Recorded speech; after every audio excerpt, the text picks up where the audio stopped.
Hey, what up, guys? This is a video. Back here with another video. Hope everyone had a good 4th of July. Comic Con this week. Might talk about that. So, further, let me get my reviews. Start a little different this time. We do my manga reviews, then do my comic reviews for obvious reasons. So, first, let me get into it. And there'll be another video this week before the other week. So, we'll see what happens. So, first, got the conclusion of Negima 38 with a special, looks like Space Dandy. I don't know if you can see where my finger is. Obviously not spacing, but it really just concludes Venture. It doesn't. To me, it ties up every loose ends, but there's like some questions unanswered. You find Negima finally does meet his father, and it covers everyone after graduation. You know what the stories were, and this is kind of really interesting, But he said he might, he's not. We're not starting Negima again, but for now, which probably leads more into UVH holder, which I can't get my hands on.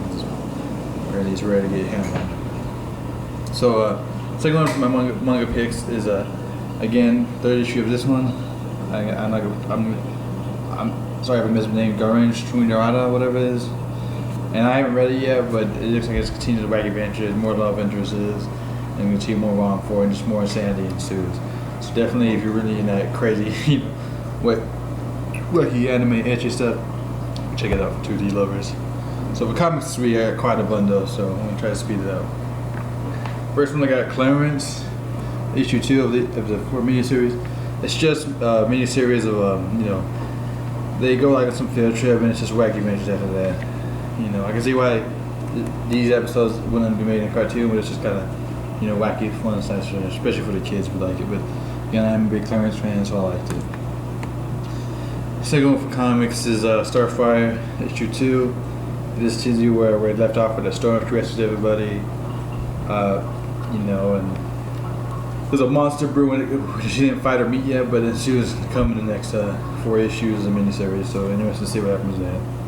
Also, shout out to my friend Connie on Facebook, because she was upset from the issue 1 where it was Twix ad in every New 52.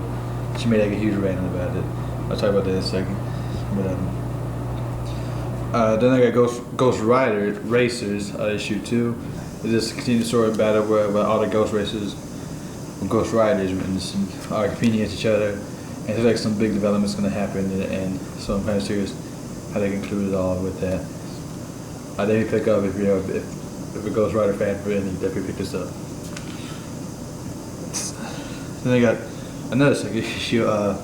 This is Deadpool and Howling Commandos. Some interesting developments happen in this. I don't want to explore too much, but definitely if you're really big into Deadpool, check it out. It's kind of interesting. Deadpool's not in this, but it's kind of cool, like characters. If you're just big in the whole monster scene, check it out. So continue reading this, see how it goes. I also got Red Hood Arsenal, another issue 2.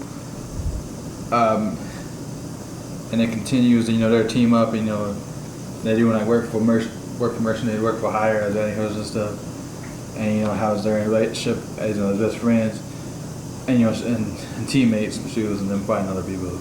Definitely cool visually. There's a video game reference in this, and it just looks good. Character design doesn't look well, but background and the fights, and I kind of interested in this concept, even though Starfire is not there, but Starfire gets home series, so that's kind of interesting to see how it is.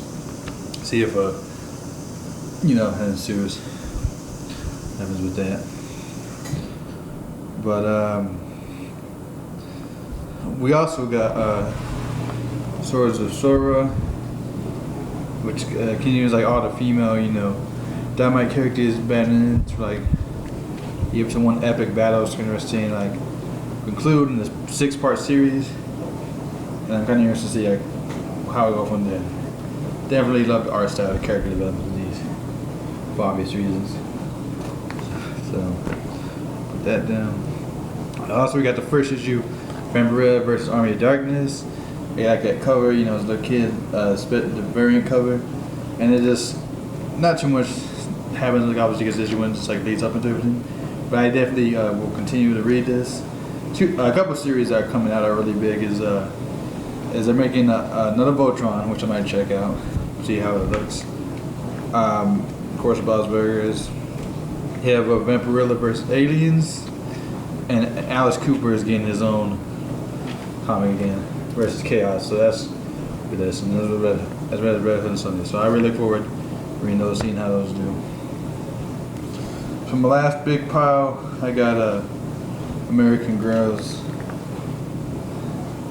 America Comes Girls 2 and 3. I read both of these, and it's just like, again, it's like an alternate universe kind of. No male superheroes are alive. It's just like them, you know.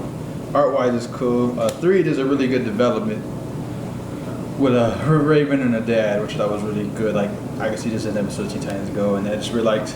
I would love to see, you know, Tara Strong, even though I'm not really a big fan of Tara Strong, or someone read Raven's voice, and the guy that voices Trigon, you know, they have to read this in the comic book as a screenplay. It'd be really funny. But that was an issue. Issue 2, I really liked. There was a scene where, like, you know, how the female Robin and female Batgirl, well, obviously Batgirl, are like, you know, talking like, oh yeah, how you too young? How they're too young, and they call someone ages. It was funny. It's like, oh, don't be ages. And they high five. And like, how old are you? We're like, oh, I'm too old to save the universe. And just, it's really like comical girl stuff in it. Like, even though I'm not a girl, I just kind of like that. It's really funny and visually cool looking, and there's some good actions. If you're like in anime and DC and just female superheroes, definitely check these out.